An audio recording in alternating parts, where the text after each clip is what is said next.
that you joined us today.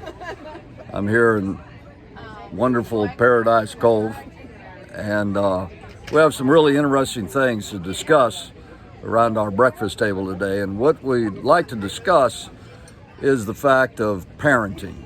I think parenting is one of the hardest jobs that anybody could ever have. It's too bad before a couple has a child, maybe they should go to school, maybe a university, 4-year school of learning how to be a parent. Because being a parent is you're entrusted with a life of an innocent baby.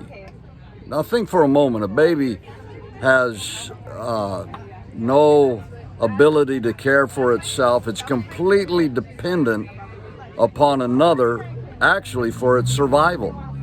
If the other, being an adult, mistreats that baby or does something to the baby that could harm it, it could harm it for the rest of its life or even take the life of a baby. It's amazing of how God would entrust to an adult the life of another human being. So saying that, I have some of the great couples with me today that have raised children or are in the process of raising children. I have with me Maggie Whitinger. Her husband Jesse is not able to be here with us because he's out working to provide for the family that he does have. Now Maggie has 2 sons, and their ages are... So 19. Maggie Whitinger is here with me. Now Maggie, how old are your children? I have a 19-year-old and a 16-year-old. Now the 19-year-old is not here, but the 16-year-old is here, and his name is... Jake Whitinger. Jake Whitinger. Take your hat off for us, Jake. He's a very good-looking young man, and being raised by his mom and dad. And I would say that mom and dad, what would you say, Jake? Have they done a good job or bad job raising you? Good job. A good job. Okay, so Maggie, I'd like to ask you then, what, at their age right now, what is the key thing in raising them that you're trying to accomplish, you and Jesse? The key thing at this point is to give them room to make mistakes as they transition into adult. So making sure that they become good members of society as adults, I guess, and godly men.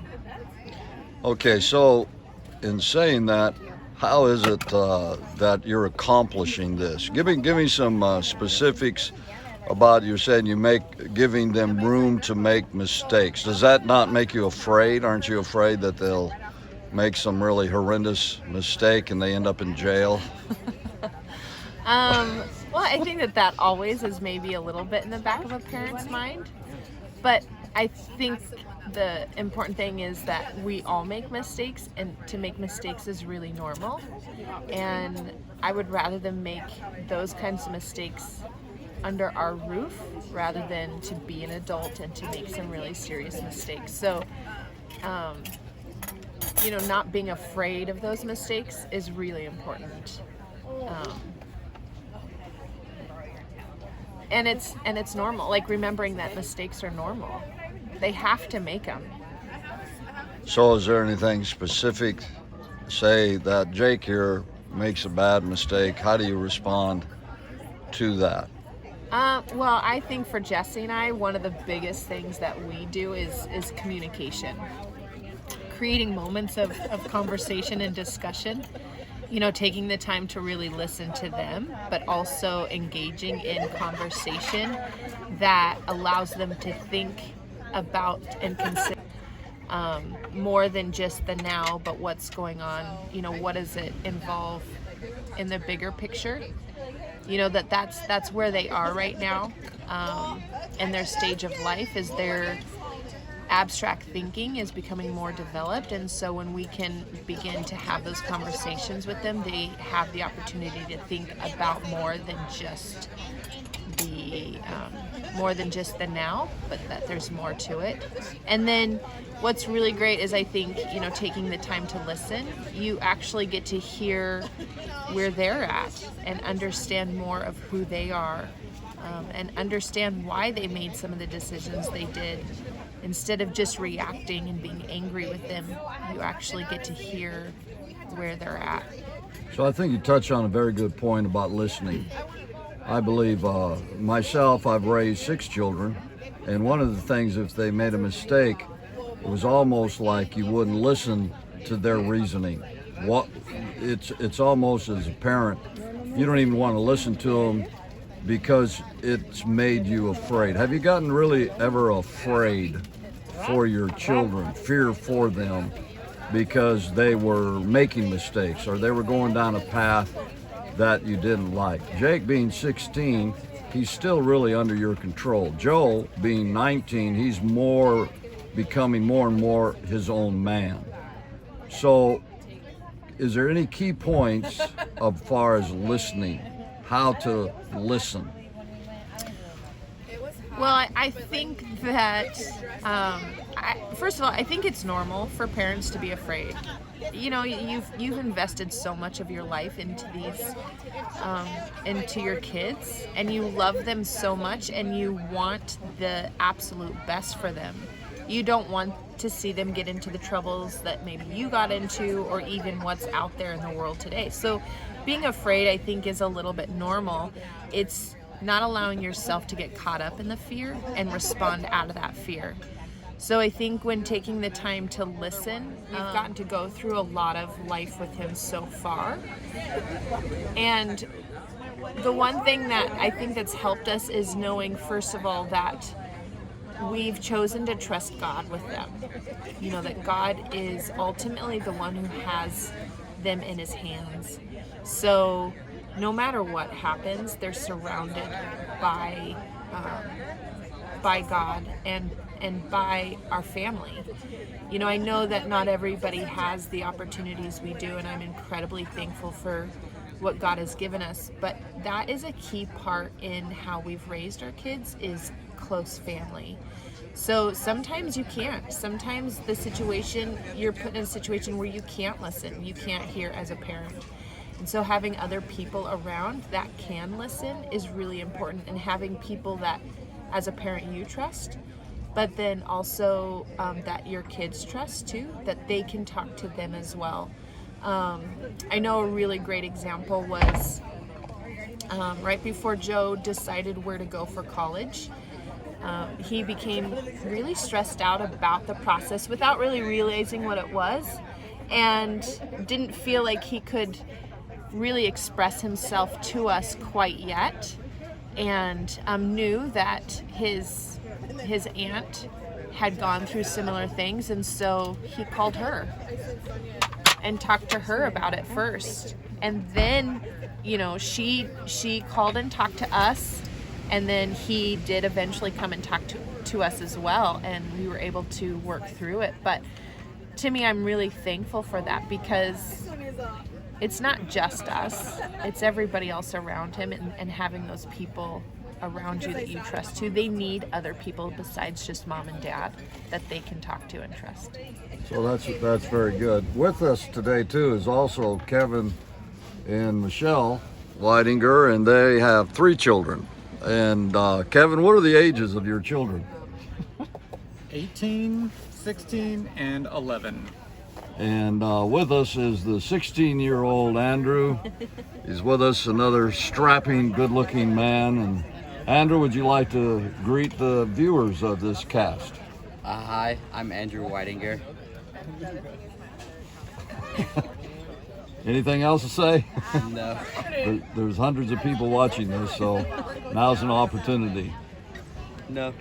Okay, would you say that, are you given an allowance? No, I'm not given an allowance. So your parents don't give you money on a regular basis? Oh wait, yeah, actually. This is recent though. Just recently? Yeah, How recently is that? like 3 months. Okay, 3 months? That's great. All right, Andrew. So we have Michelle and Kevin. Now you have a wide range of age in your family. And so what would you say was, is there a lot of competition? Because you have 3 boys. So what would you say is the most difficult part of raising 3 boys all at one time at their age? Trying to find what's appropriate for each one, specific to them, and not in line comparison or with the other one that might be older or younger. So it's not comparing one with the other. Not comparing, but then what we decide they're going to have, not have, do or not do. It's difficult not with the youngest being as far apart as he is from the older. It's difficult not allowing him to do everything and get everything the older ones do because he's not that old yet. And having to remember that and making some decisions.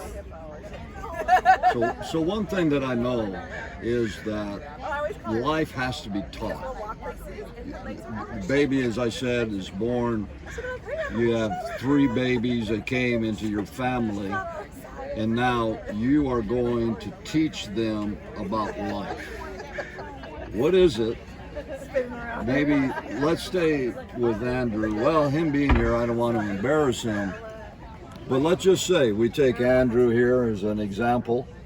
What is it that you're trying to teach him at this stage of his life? What would you say, Michelle? Trying to teach him to be, it's okay to be who he is, and then I was like, who cares? to be a good person. Absolutely said that. And she goes, Teaching him who he is. Yeah, and letting him discover that, I think. Discovering who he is and figuring that out, giving him that space, maybe. What would you say there, Kevin? I agree with that, yes. Giving him space and letting him make his own decisions and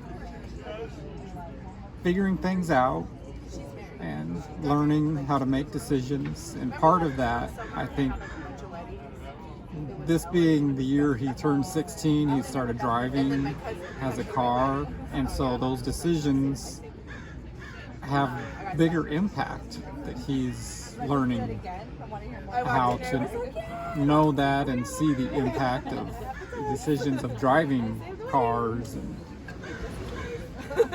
being able to do a little bit more away from us, being able to drive and spend times outside of where we're at and those kind of things. So to me, I feel it's learning a little bit more responsibility and a little bit more than just the little things you were doing before that still are true, but it's now becoming more than that.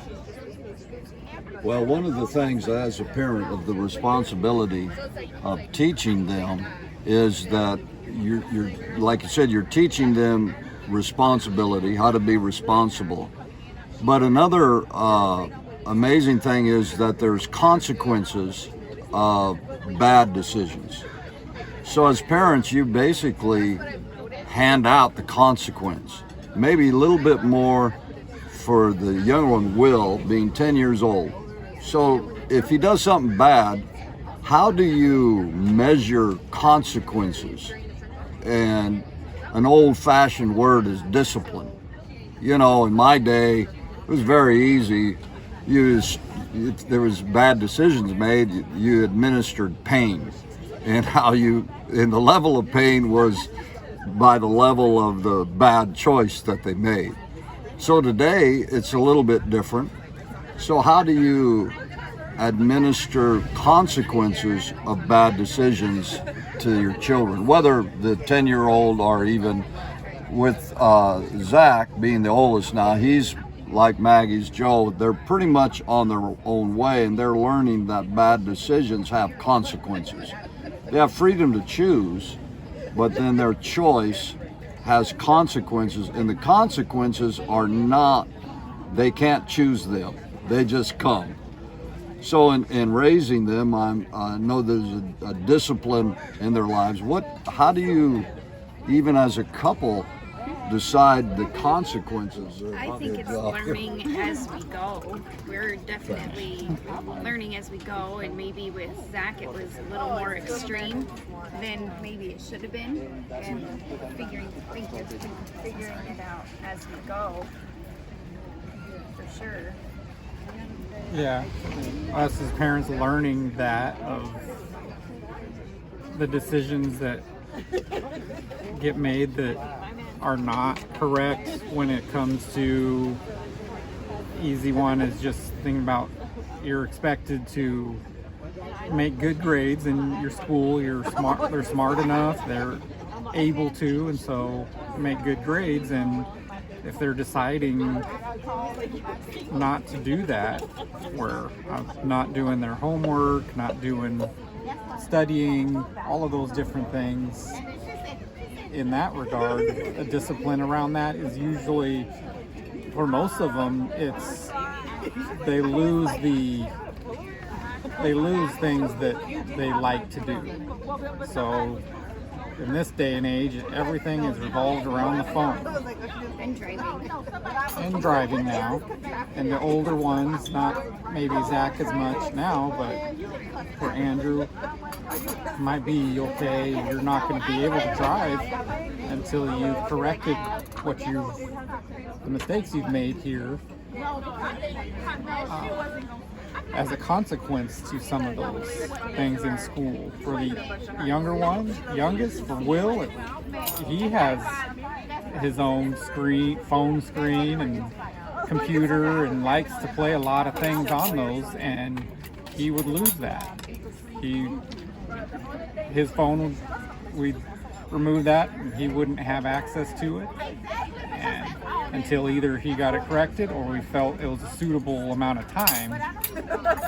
And so to me, it's them making a connection of, I made a mistake, consequence, not as much the physical pain, but the pain of now I can't get to do what I want to do, and the things that I like to do. That's excellent. That's excellent. I think too, sometimes as they get older, the mistakes are there and we can't do as much, but loving them through that I think we've learned. Yeah, I think that's a very good point, Michelle, that the fact of being loved. So when you mentioned to Andrew discovering who he is and learning and growing, fundamentally that he's loved. No matter what he does, that he's always loved.